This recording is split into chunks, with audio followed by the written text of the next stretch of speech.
¿no? Yo creo que es un tema fundamental, Carmen, el que estás planteando, y Patricia, Silvia, me gustaría su opinión al respecto. En la construcción de ciudadanía, ¿qué importancia tiene esto que plantea Carmen, el cumplimiento de la norma? Es decir, vamos a entrar en un momento más para poder contrastar lo que aprendemos en la casa y cómo se vive esto en la vida pública. Pero antes de ese tema, la importancia del cumplimiento de la ley de gobernados y gobernantes. A mí me parece que en esta convivencia de lo natural, lo espontáneo y de lo colectivo, público y ordenado legal, ¿no? Hay un proceso que tendríamos que reflexionar de cómo, a partir de necesidades e intereses del niño, de las familias, de los grupos, de las instituciones, se pueden generar espacios más colectivos. Y estos espacios colectivos, ¿cómo devuelven información al sujeto para poder seguir construyendo? Entonces, en este tenor, cuando se habla de esta cultura de la legalidad como un deseable y un proceso que se tiene que construir y un elemento en donde todos le tenemos que apostar, hablamos en una base de derechos y obligaciones. Tenemos derechos en el orden individual, sí, pero tenemos que cumplir algunas obligaciones porque esto ya me pone en contacto con los demás. Entonces, este proceso del que ya se mencionaba, que se construye, se va haciendo, es donde tenemos que poner mucho cuidado para que en las sociedades que cambian, que se modifican, que optan por otras decisiones, bueno, pues se vayan regulando leyes, normas, estrategias que permitan que el sujeto tenga esta condición de convivencia y la convivencia le regrese información a él mismo. Entonces, en este sentido, la legalidad es una condición que cuidamos en lo personal porque tiene un impacto práctico, pero además nos permite esta coincidencia. Cuando se rompen estas relaciones es cuando vemos, bueno, pues errores, cuando vemos fracasos y cuando nos vamos escondiendo en este tenor personal para no cumplirlo y obtener otras ganancias. Y tener beneficios. ¿Cuál es tu diagnóstico sobre cómo estamos en México en ese punto? Bueno, no me atrevería a hacer un diagnóstico a la ligera, pero pienso que tenemos un gran déficit. Hay un proverbio africano que dice que para educar a un niño hace falta una tribu entera, ¿no?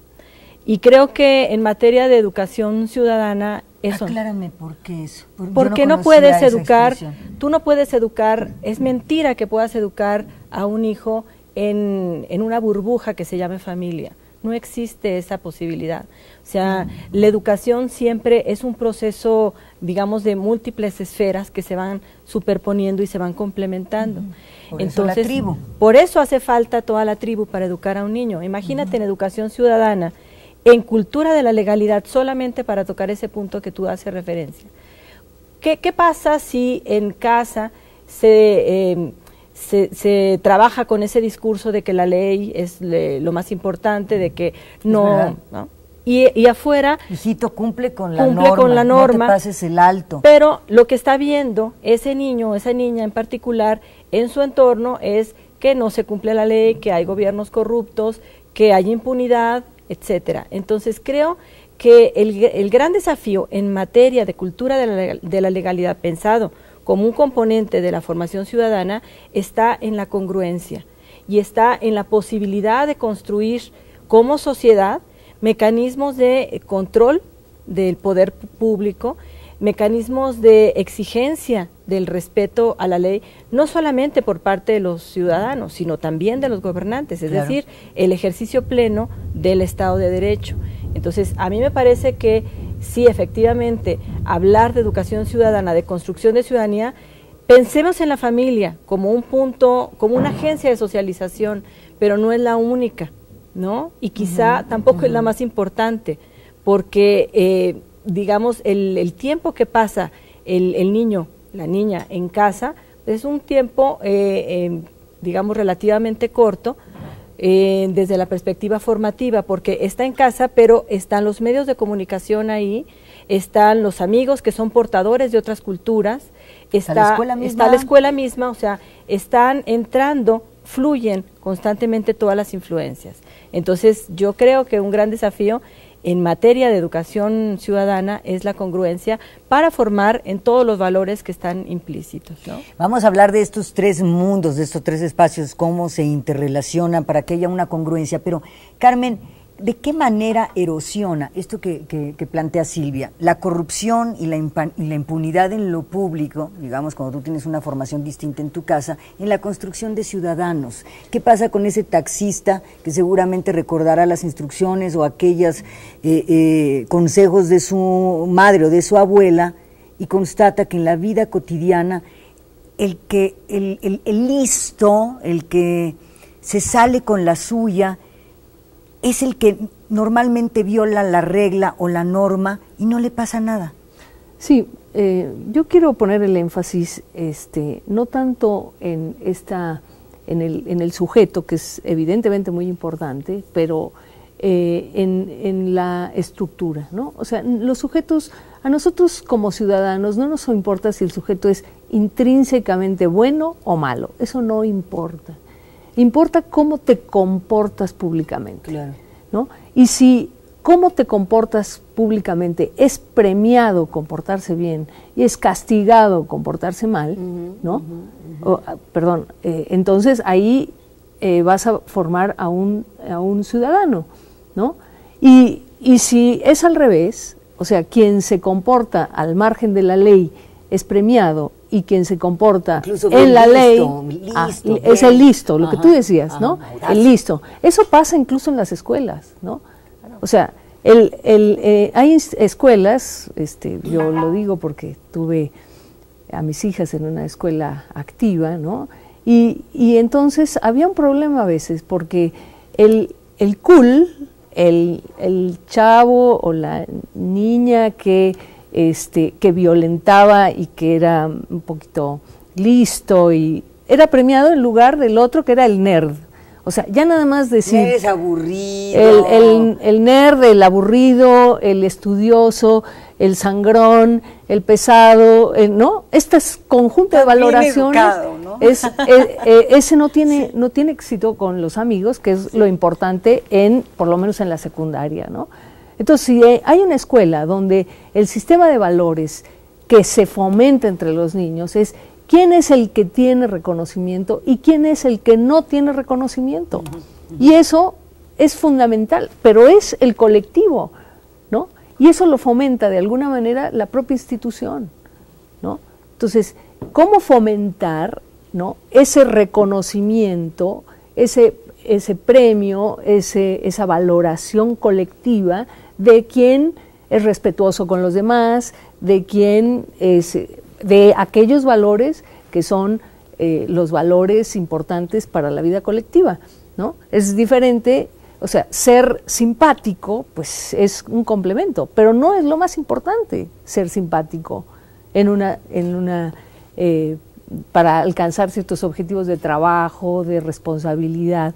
Es más importante ser respetuoso de los otros que burlarse de los otros. Claro, sabes que me recuerdas a Rosana Fuentes Vera, que en algún momento me dijo, algo tenemos que hacer con nuestra sociedad cuando en la escala de nuestros valores está en los últimos lugares decir la verdad, por ejemplo. Claro.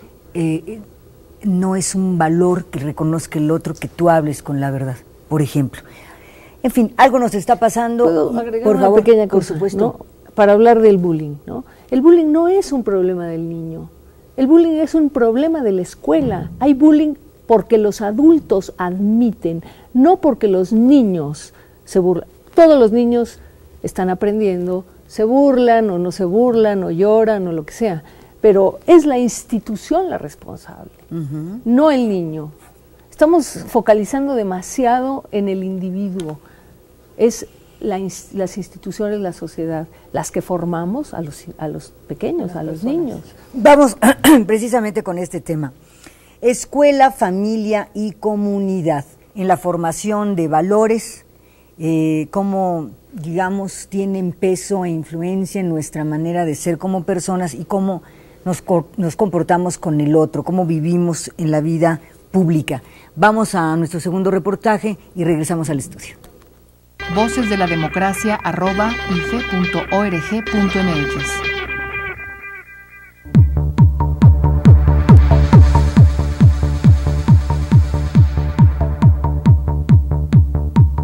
El que es bueno en la familia es también un buen ciudadano. Sófocles. La responsabilidad de educar en valores y construir así ciudadanos aptos para vivir en democracia es un asunto que nos compete a todos. Familia, escuela y comunidad, al ser los núcleos más cercanos al individuo, juegan en esta formación un papel fundamental. Es en estos espacios que representan lo público y lo privado, los lugares donde históricamente el individuo aprende a comportarse en sociedad. Familia, escuela y comunidad se complementan entre sí. Su importancia varía según las diferentes etapas de la vida y su impacto depende de cada situación personal. Así, la influencia de la familia será fundamental en la niñez temprana. La escuela asume su papel en la etapa escolar y la comunidad la tienen en la adolescencia y madurez. En los primeros años de la niñez, la familia es la principal fuente de aprendizaje social y es decisiva para el desarrollo de la personalidad del niño. En la estrecha convivencia familiar se internalizan las normas y los valores. Se aprenden la aceptación de sí mismo y de los demás, el respeto y el conocimiento del otro. Se fundan los afectos y se establece una relación con las autoridades familiares. La escuela desempeña un papel privilegiado en la formación del ciudadano. Allí no solo se pueden aprender las competencias ciudadanas, sino que se pueden practicar. Estas competencias se refieren a las habilidades, conocimientos y actitudes que permiten actuar de manera constructiva en una sociedad democrática. El aula de clase, con una atmósfera que permita la discusión libre, la participación, la cooperación y el respeto mutuo, favorece el desarrollo de actitudes democráticas como la participación y la responsabilidad cívica. Estas actitudes se extienden luego a la vida en comunidad, que es el escenario primario y propicio para estimular y poner en práctica la participación y desarrollo del sujeto social. Es en la comunidad donde se establecen las primeras relaciones con los otros.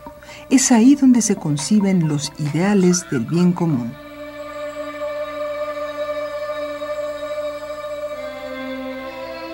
Es claro que no se nace ciudadano. Se aprende a ser ciudadano siempre, en todas las etapas del proceso vital humano. La mejor fórmula es como recomienda la UNESCO: aprender a hacer, aprender a conocer, aprender a hacer y aprender a vivir juntos.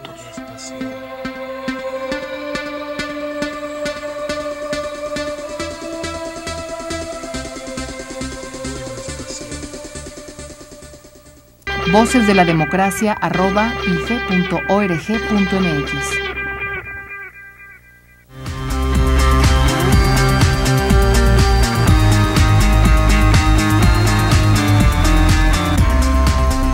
Estamos entrando a un tema realmente apasionante porque veíamos en algunas de las imágenes en televisión y se los platico en radio, aquella vieja fotografía. Papá, mamá, todos agarraditos en la mano y como 3 o 4 hijos. Nuestra familia ha cambiado profundamente en los últimos años. Ya no tenemos esa estructura de antes, o no solo esa estructura, es mucho más diversa y compleja.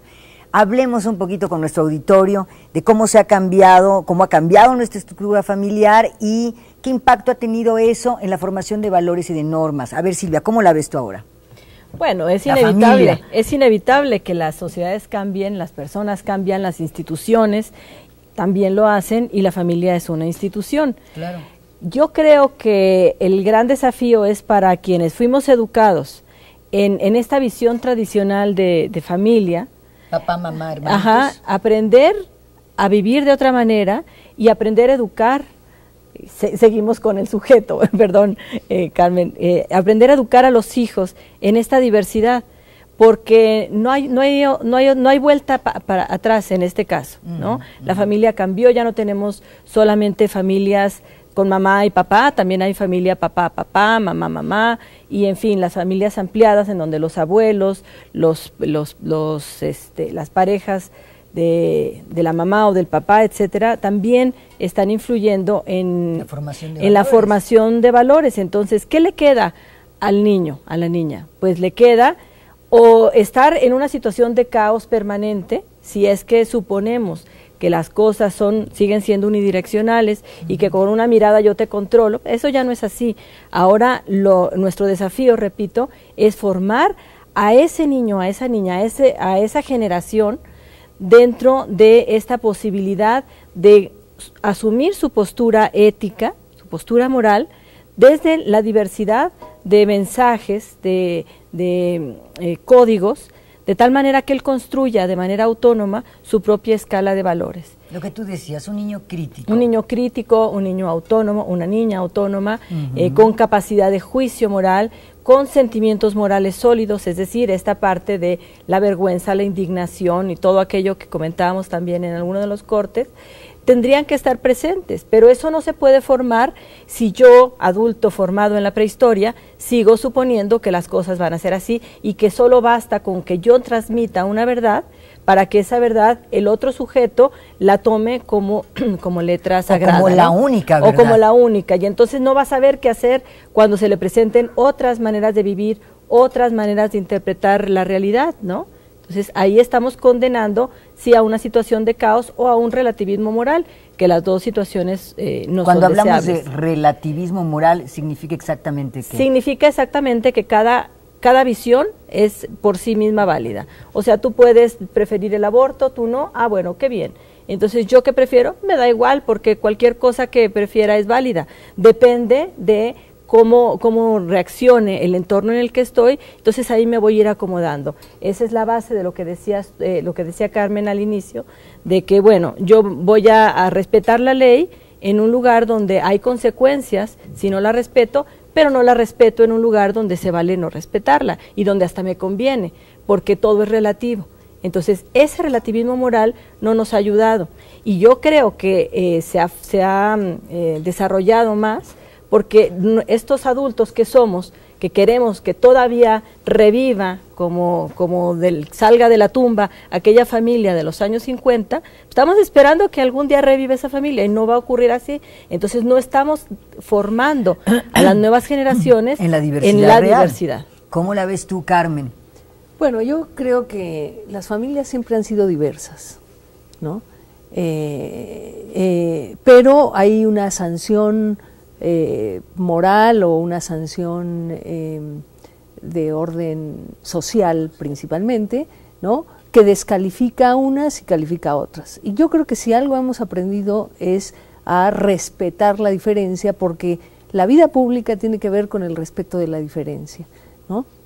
Y convivir con gente que puede tener valores diferentes, pero un espacio compartido que tiene que ver con en qué consiste la vida colectiva, ¿no? Yo puedo pensar que la mejor familia es una familia de abuelita y mamá y niños, o una familia plural donde hay parejas que vienen de otras parejas diferentes, etcétera. O puedo pensar que no, pero el respeto de esos valores del otro y poderte emplazar frente a esos valores, como tú decías, ¿no? Creo que es muy importante. ¿Nacen, ¿no?, ahí, y en que la casa?